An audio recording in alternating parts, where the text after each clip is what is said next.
I think if you're drafted as a quarterback and you say you're not playing, you want to run out on special teams, that's a different thing than we want to bring you in as a wide receiver. That's totally a different thing. And I frankly, I think that saying look at my game tape is a cop-out. It's not what this process is. There's been a million guys who have a fantastic game tape who show and work out. And, Kay, the Josh Allen example is perfect. I would also point to last year. If Pat Mahomes said, no, I don't want to show off my arm. I look at my tape. I just want to do precision passes. Remember at the end of his workout, Pat Mahomes sat back and chucked it 70 yards. It was like a grand finale. To your point, when you're there and you're watching, these guys get wowed by stuff. We see it all the time. A crazy workout shoots you up the draft board. I wish if he has, your initial question was, did he hurt himself?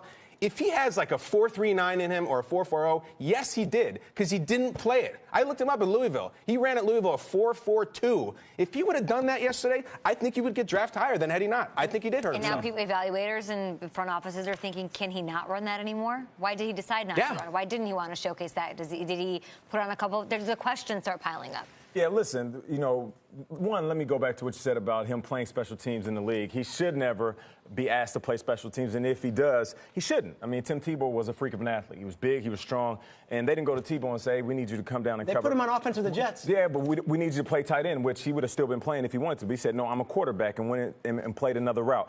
But I'll say this. Last year, it's funny because we were hyping up Trubisky, Kaiser, and Mahomes, and Deshaun Watson just kind of fell underneath all of the hype.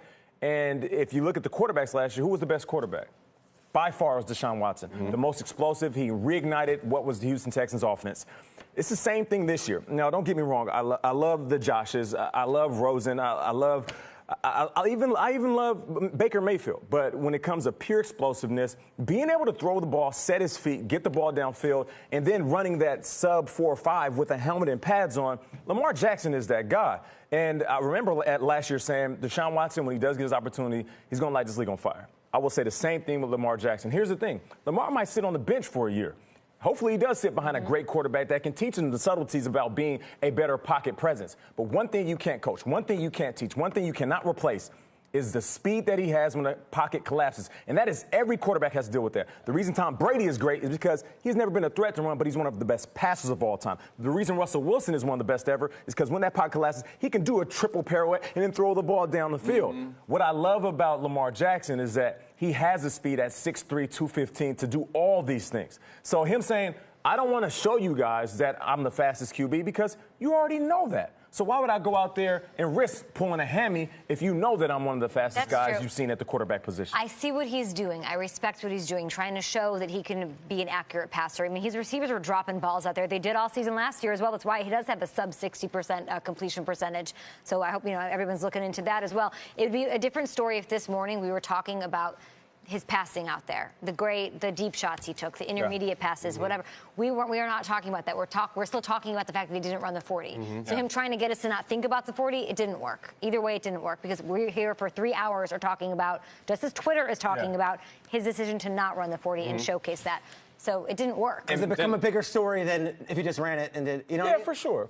I mean, listen, I jumped at the combine because I knew I had one of the highest verticals, and I left that combine with the highest vertical. I wish Deshaun... Nate, your vertical was on your tape, though. Why don't you just say, look at my tape? You know what I mean? Why? Because you're good at it. Of course you should do it. I had a different approach, and I wasn't one of the top quarterbacks in a former Heisman winner, and I wish that Lamar would have ran it because that is his superpower. And Mayock, what he says is gold. When it comes to the draft and these young players, as soon as he starts talking, I start listening. And he said a lot of things. He talked about his mother being an agent and not being able to reach out to him. And I don't know if I can put my finger on all that. But the last thing he said in that clip was, I've talked to defensive coordinators, and they all agree. We don't want him in our division. We don't want to face this guy. Now, regardless of what you may think about him as a quarterback, if you're a defensive coordinator and you're already saying, I don't want to play against him, that right there is a stamp of approval more than most guys will get coming out of college. I'm concerned that he's getting bad advice. It seems to me that he's convinced that running a fast 40 time means he's not a quarterback. On the contrary, it means you're a very special quarterback. And in a time when we're all about showing our feathers and I can do this and I can do that, why would you not do that?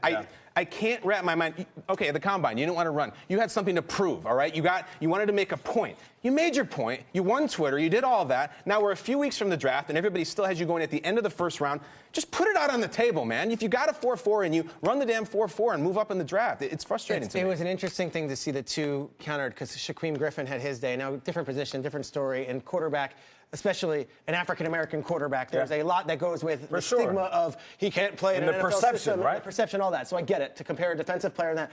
But when Shaquem Griffin says, I'll play kicker, I'll do whatever, like I want it, there's something contagious about that. And then for this, Lamar Jackson, they're having trouble getting in touch with his mom at some points to see if we can organize things.